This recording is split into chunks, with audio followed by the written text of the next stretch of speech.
ভিন রাজ্যে মালদার পরিযায়ী শ্রমিকের মৃত্যু মিছিল।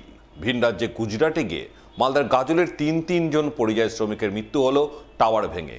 ঘটনাকে ঘিরে গভীর শোকের ছায়া নেমে এলো গাজলের 2 গ্রাম পঞ্চায়েত এলাকায়। জানা গেছে ভিন রাজ্যে মৃত শ্রমিকদের নাম যথাক্রমে বাবলু বাস্কে বয়স 40 বছর, রাজেন হেমব্রম বয়স 25 বছর এবং ফানু মার্ডি বয়স 30 বছর।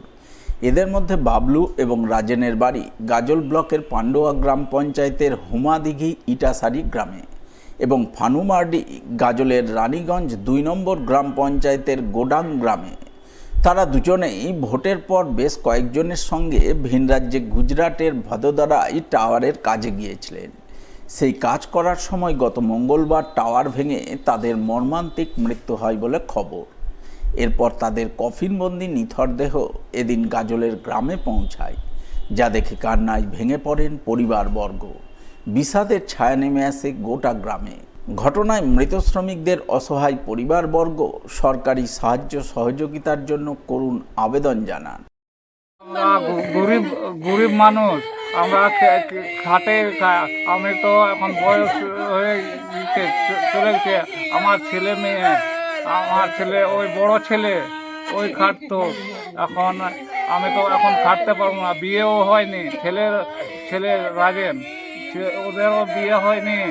আর ওর বোন আছে, ওর দিদি আছে, ওদেরও বিয়ে হয়নি। এখন ওদের কেমন করে আমি পোষাবো? সরকার আমাদের জন্য ব্যবস্থা করুন। আমরা গরিব মানুষ, আমাদের জমি জায়গা নাই, আমরা আমিও খাটেছি, আমার ছেলেকে কষ্ট করে মানুষ করলাম, আর ছেলে এখন খাটছে। ওই ছেলে এখন মারা গেছে, আমাদেরকে কে দেখবে? আর আমার বিটি আছে, ভাই আছে, বিটি আছে, রাজেনের ভাই আছে, ওরা কে দেখবে?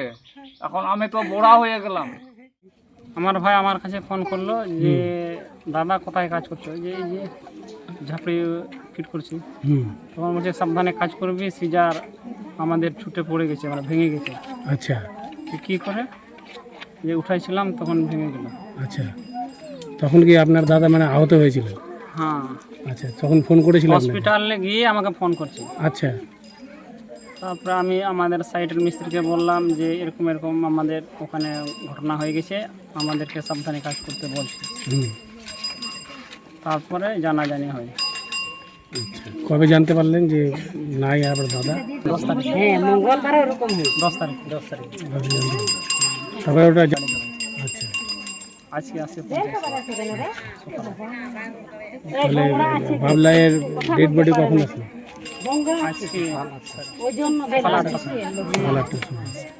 তো আপনারা তো মানে এই যে এখন পরিবারে ওনার তো সরকার আবেদন তো করতে হবে, সরকার কি এখন সাহায্য যেটা আছে পাওয়া যায় ওটাই চাইতে হবে, অন্য কিছু তো আর চাওয়া যাবে না।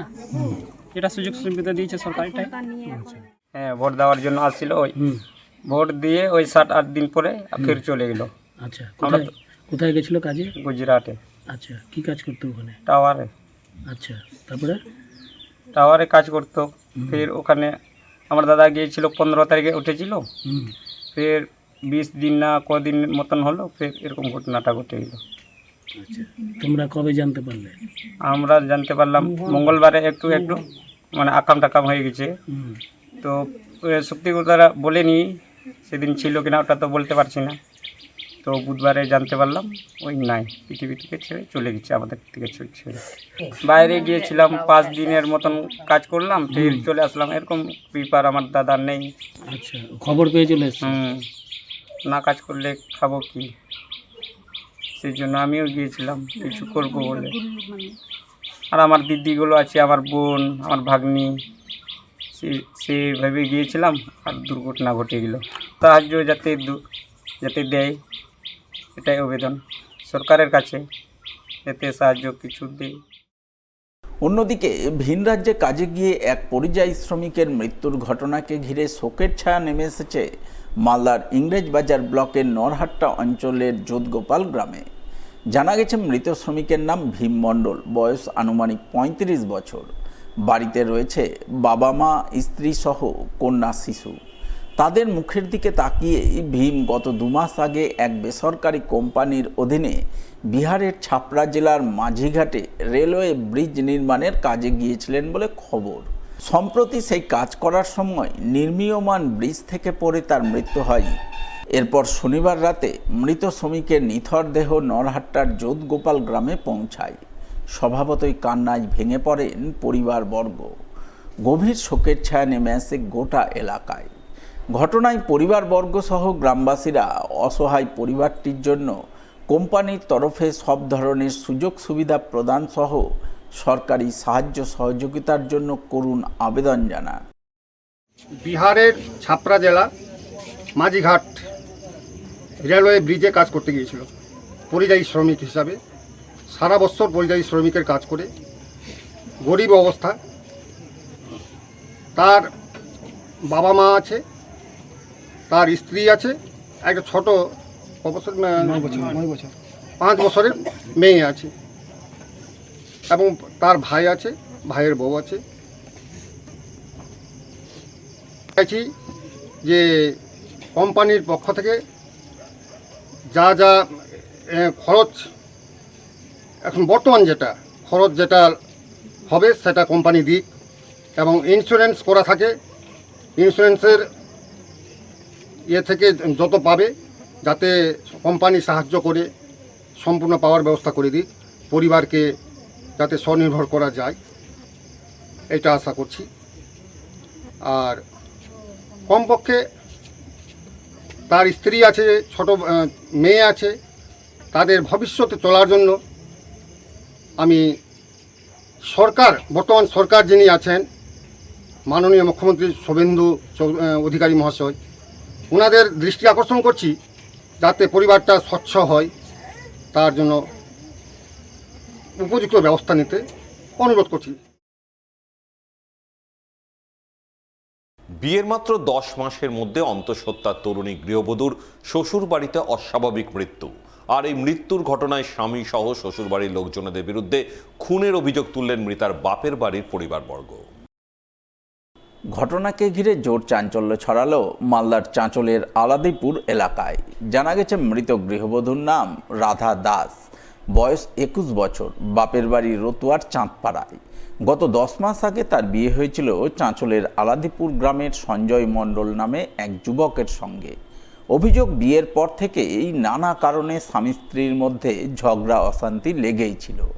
এই পরিস্থিতিতে শনিবার রাতে শ্বশুর বাড়িতে 2 মাসের অন্তঃসত্ত্বা গৃহবধূ রাধার অস্বাভাবিক মৃত্যু হয় বলে খবর। ঘটনায় শ্বশুরবাড়ির লোকজনেরা গলায় ফাঁস লাগিয়ে আত্মহত্যার দাবি করলেও তা মানতে নারাজ মৃতার বাপের বাড়ির পরিবারবর্গ। তাদের অভিযোগ রাধার দেহে ধস্তাধস্তি এবং আঘাতের চিহ্ন দেখতে পেয়েছেন, তাই তাদের অনুমান তাকে শ্বাসরোধ করে হত্যা করা হয়েছে। আমার মেয়ে বেড়াতে এসেছিল, জামাইকে বললাম যে আমার মেয়েকে 2 দিনের জন্য আনো। আমার বাড়িতে আনলো জামাই বুধবারে, বৃহস্পতিবার রাত্রে থাকলো জামাই, আর তখন বৃহস্পতিবারে বাড়ি গেল। আর তখন বৃহস্পতিবারে আমার মেয়েটা বাড়ি থাকলো। তখন আমার জামাইটা ফোন করেছে মেয়েকে রাত্রেবেলা 2-4 দিন থাকবে। তো এবার মেয়েটা রাত্রে বললো, রাত্রে ঘুমাইছে, তখন জামাই রাত্রে ফোন করেছে। তো আমরা শুনতে পাচ্ছি কি জামাই তর্ক করছে মেয়ের সঙ্গে। তখন আমি কিছু বললাম না। তখন সকালে বলছি মেয়েকে, কী বলছিল জামাই? তো বলছে কি মা মেসোকে ডাকেছিল ফিরিট করার জন্য, ওখানে গেছিল নাকি, তো যায়নি। তো জামাই রাগ করে আছে, তো আমার সঙ্গে রাগারাগি করছে আর বলছে কি কালকে হিয়ারিং আছে, তোকে আসতে হবে। কিসের হিয়ারিং? ওই ভোটের নিয়ে গেছে, তো বলছে কি ডকুমেন্ট সব নিয়ে তুমি আসো। আমি বারবার। তারপরে কি হলো? আমি মেয়েকে এই স্ট্যান্ডে থেকে আসলাম, কি জামাই বলে শামসিতে থাকবে। তখন আমি বলছি চল তোকে টোটোতে উঠাই দিব। এবার দেখা গেলো মেয়ে গেছে, তো মেয়েকে একটু করে ফোন করছি কি বাড়িতে পৌঁছালো কিনা। দেখছি কি মেয়ে নিজেই টোটোতে করে যাচ্ছে বাড়িতে, বলছে কি আনতে আসেনি মা। তখন আমি বললাম কি ঠিক আছে যেতে পারবি তো যা। তখন আবার ফোন করেছে ঘুরায়, বলছে কি মা আমি কিছু দূর গেছি, তো টোটো মোটো পালাম না। তো জামাই তখন ওই পুন্নিকে ধরে ডাকলো ফোন করে, তো আবার নিতে আসলো। তারপরে ওটা হয়ে গেল। আমি বললাম কি বাড়িতে পৌঁছে গেল, তখন আমার মেয়ে ফের ওই ছটা না 5:30 দিকে সন্ধ্যা হওয়ার মুখামুখি ফোন করেছে, মা আমাকে না করে ডাকলো কে মা, একটা চাল করে ডাকলো, হিয়ারিং আজকে নাই সোমবারে আছে, খুবই বদমাস আছে। আপনার বাড়িতে ছিল তখন, আপনার কাজে ছিল? হ্যাঁ, 9টার দিকে, 9:30 ওকে তারপরে কি হলো? তারপরে আমার সঙ্গে কথা বলে তখন একটু পরে শুনছি কি মারা গেছে। তো আমরা আসে দেখলাম তো এই ইসে আছে ওই হসপিটালে, কেউ নাই ওর সঙ্গে, কারণ মৃত্যু দেখলাম। গলা চিপে মেরেছে, হাত পা ফুলে আছে, আর কাদা মাটি লাগে আছে, আর জামাইটার ইটা আছে, বোনটা আর জামাইটা আছে, আর কেউ নাই। তো আপনার মেয়েকে কোথায় পাওয়া গেল? আমার মেয়েকে পরিয়ালি হসপিটালে পাওয়া গেল। আপনারা গেছিলেন ওখানে? হ্যাঁ, আমরা গেছিলাম।